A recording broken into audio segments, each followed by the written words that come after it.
За баярлалаа. Энэ хуулийг бас дэмжиж байгаа. Гэхдээ бас нэг хэдэн асуулт байгаамаа. За манай өмгөөлөгч нар бие даасан хуультай болох нэ гэж ойлгож байгаа. Энэ дээрээ тодорхой асуудлуудыг бас шийдсэн байхаа. Энэ асуудлууд дээр дэвшил гарсан байхаа гэж үзэж байгаа. Жишээ нь ард иргэдэд бол энэ өмгөөллийн одоо төлбөр хураамж, тариф бол хүн дээр тусдаг. Нэг асуудал гараад ирдэг өөрсдөө одоо хууль зүйн мэдлэг дутмаг байдаг юм уу? Энэ асуудлаас болоод өмгөөлөгч хайгаалгүй үүдэг шүү дээ амьдрал дээр. Тэгээд ирэхээр нэг том мөнгөнд дүн хилдэг. Энэ бол одоо ард иргэдэд их одоо дарамттай байдаг. Энэ тал дээр одоо ямар дэвшил гарч байгаа вэ? Энэ одоо асуудалд орсон иргэдийнхээ зовлонгоор мөнгө хийдэг одоо хэдээс зогсоох юм бэ? Нэг л одоо том мөнгө гэсэн одоо хууль зүйн одоо зөвлөгөө өгдөг ийм одоо бүлэглэлүүд байдаг. Энэ бол нууц биш. Одоо энэ хуулийн дээр тэр үн тарифа багасгаж байгаа юу? Эсвэл ийм хэрэгдээр тийм төлбөртэй гэдгийг одоо нээлттэй хэлэх юм уу? Энэ тал дээр нэг тодорхой хариулт өгөөч. Нөгөө талаар энэ зоргийн эргийг 3 шатны шүүхээр эрүүдэн шүүж тамдан зоож байгаад шийдсэн байдаг.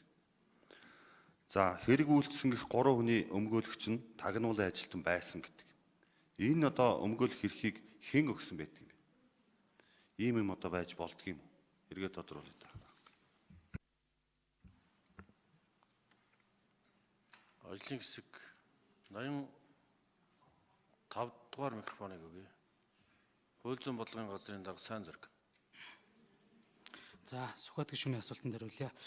За өмгөөлийн хөлстэй холбоотой асуудлыг хуулийн төслийн 28 дугаар зүйлд орсон байж байгаа. Мэдээж өнөөдөр бол өмгөөлөгчдөр өөрөө бас яг өөрийгөө санхүүжүүлж энэ хууль зүйн төсөлцөөг бас үзүүлээ явж байгаа учраас үйлчлүүлэгч этгээдтэйгээ бас ерөнхийдөө харилцан тохиролцож бас энэ өмгөөлийн үйлчлэгээнийхээ хөлс гэрээ контрактыг тохирох бололцоотой байж байгаа. Таны энэ асуудал дээр үндсэндээ төлбөрийн чадваргүй этгээдүүдэд бас хууль зүйн төсөлцөөг хүртээмжтэй хүргэх энэ асуудлыг төрийн зүгээс бас бодлогын хүрээнд авч үзээд өнөөдөр бол зөвхөн төлбөрийн чадваргүй ялагдагчид үн төлбөргүй хууль зүйн төсөлцөөг бол үзүүлэх бололцоотой байж байгаа төрөөс одоо өнгөн өмгөөлөгч гаргаж өгөх.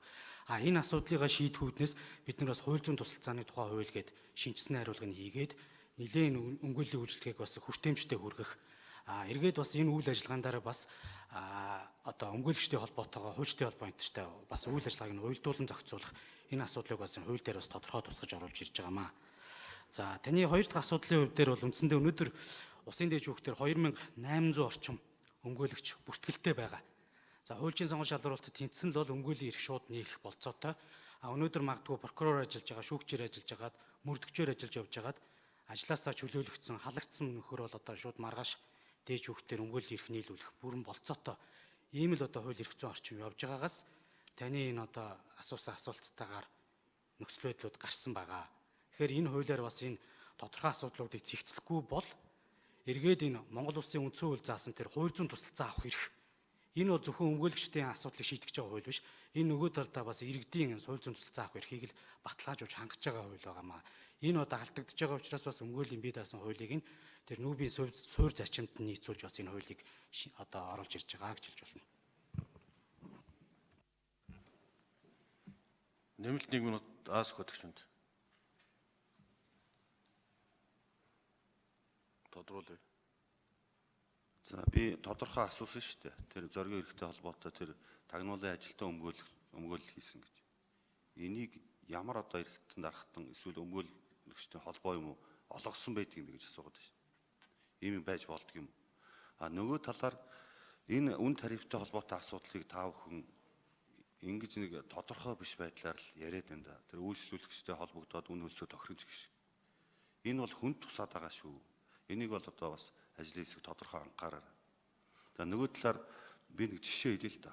Бэ Батэрдэн гэдэг нөхөр надыг одоо зөрчлөө хуулийн дагуу 2001 жил торгох ийм одоо нэхэмжлэл гаргасан байдаг шүүхэд. За тэгээд би өмгөөлөгчд хандгаад өмгөөлөгч надтай бас яг саяны ярьдгаар одоо тохиролцоод 2 сая төгрөгийн торгуулийг сая 500 мянган төгрөгөөр одоо энийг өмгөөлнө гэж хэлсэн байдаг. Тэгэхээр яг амьдрал дээр бол ийм болоод.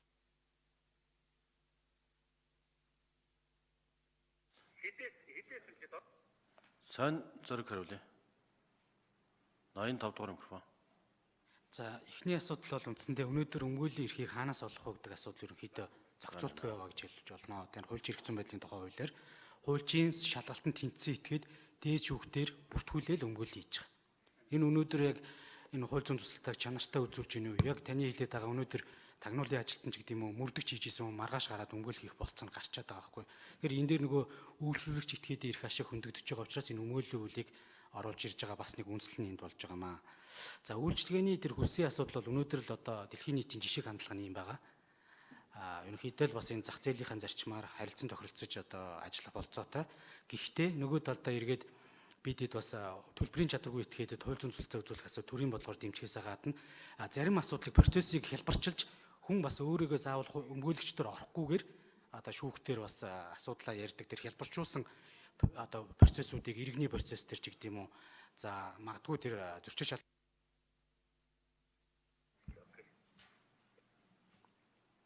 Батэрдэн гишүүн.